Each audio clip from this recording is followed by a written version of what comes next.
Era uma vez 3 irmãos que estavam viajando por uma estrada deserta e tortuosa ao anoitecer. Depois de algum tempo, os irmãos chegaram a um rio muito perigoso para atravessar.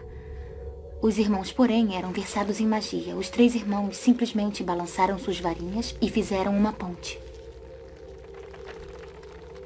Antes que pudessem atravessar a ponte, tiveram o caminho bloqueado por uma figura encapuzada.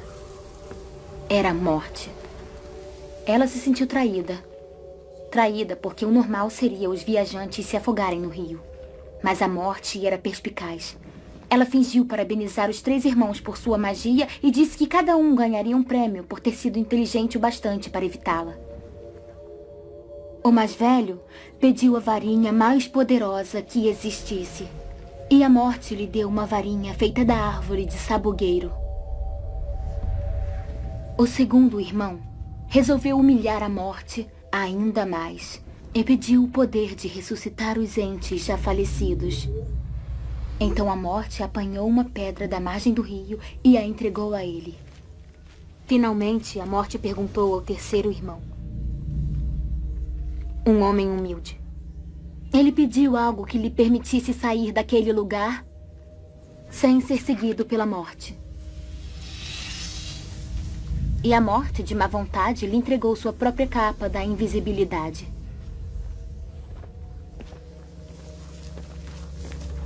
O primeiro irmão foi para uma aldeia distante, onde, com a varinha de sabugueiro na mão, assassinou um bruxo que não teve nem a oportunidade de lutar.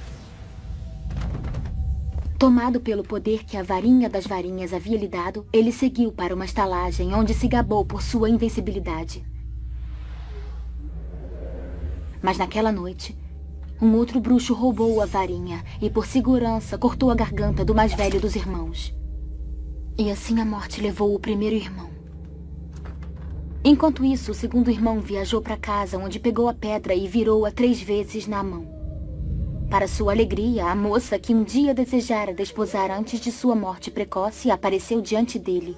Contudo, ela estava triste e fria. Não pertencia mais ao mundo dos mortais.